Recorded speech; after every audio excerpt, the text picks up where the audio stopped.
everyone. Welcome to today's episode of 10 Minute Marketing. I'm your host, Sonja Crystal Williams. So, there's this theme that I've noticed this season as we've been recording podcasts, a common thread that a lot of guests that we've had share. And you'll hear from them in some of our upcoming episodes. And that thread is this drive, whether it be in person or online, but this drive for developing communities, for creating connection, for looking at opportunities to connect with new audiences, or maybe even nurture the audiences you already have, and finding ways online to do that. So I want you to think about that, whether you're in the seat of owning and operating a business, whether you are on the marketing team of a brand and you're thinking about what other ways can we tap into our audience. And the simple answer is build community, right? So when I use the word build community, community means a lot of different things to a lot of different people.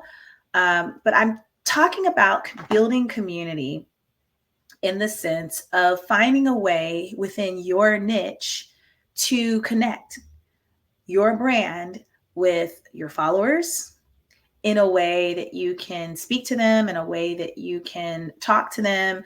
And sometimes those communities look different just depending on what medium or what route you choose to connect. Simple example is some people will say, well, I have a community of listeners through my podcast. And that in fact truly is a community. It is a community of listeners that you have.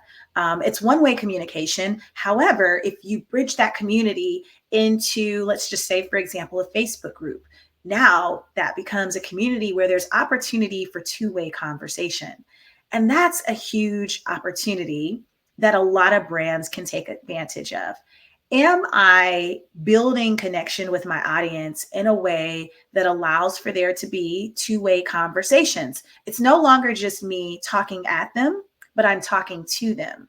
And I want you to also think about that in the broader sense, because probably one of the biggest, I'd say, challenges that I see a lot of teams that are managing social media accounts engage with, or the kind of the thing that I see happen a lot of cases, especially for brands that are just getting started on social media, is that the idea is post content, create it, post it, turn the wheels, turn into a cycle, turn into that machine.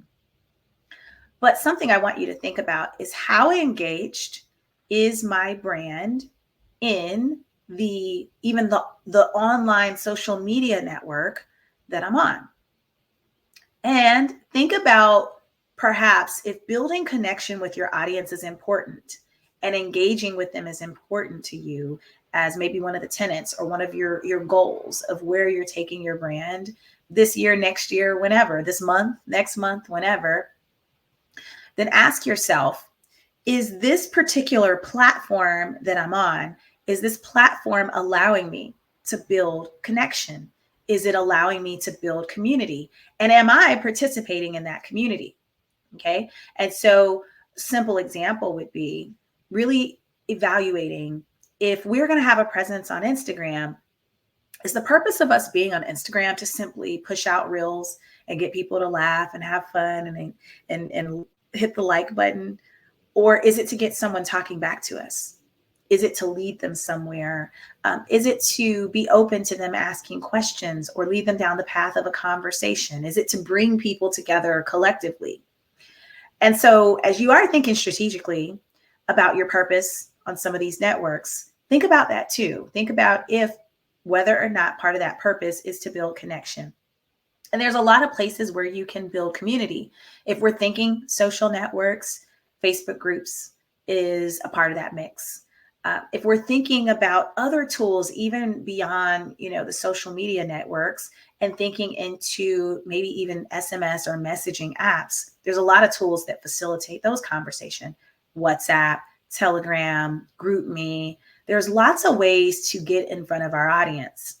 If you have a course that your company has launched, you're a course creator, you represent a course creator, you're on the team working for a course creator, then there are other opportunities to facilitate those communities through some of those course creation tools like Mighty Networks or Kajabi or Thinkific, right? Just to name a few. And that's what we're getting to, is to really think about how do I begin to build, maintain, and foster an online community, and really get clear on what that should look like, and think about how you're going to design and approach that community. And that design might include anything from tapping into your email list, perhaps even announcing the launch of some type of community. That might include tapping into your existing social media networks organically, into audiences that you have that already exist.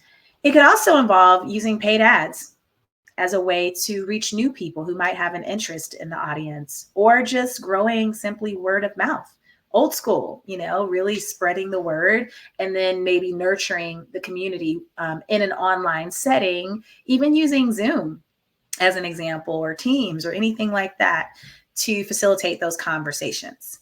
So if I were to say again, the thing that my guests have in common this season, many of them, is that they are in some way shaping, creating, building, or nurturing thriving online communities, some large, some big.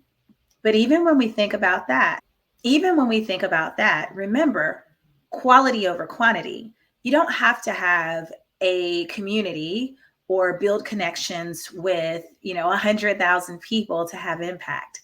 Even in large companies and with large brands, if you're focused on a niche, that community might be a subset of people. A really great example I'll share with you coming from a larger company is I'm in a group right now on Slack through ConvertKit, which is an email service provider.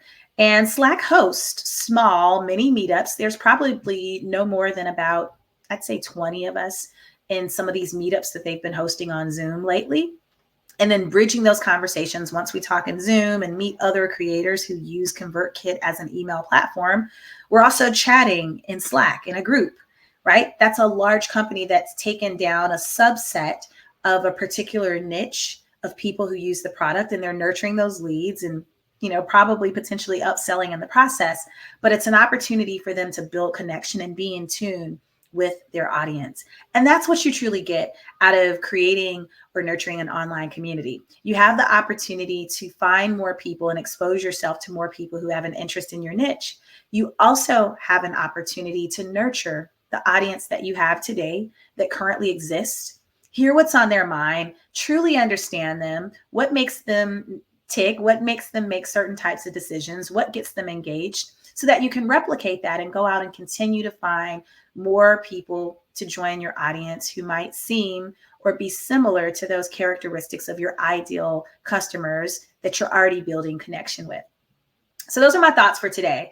And I'll leave you with knowing that stay tuned for the next few episodes. All right. I've got some great episodes coming up with entrepreneurs across the US and abroad, in fact, that are growing and building and nurturing and creating communities in different ways. And stay tuned so you can hear more about that. Until next time, thanks for listening, everyone.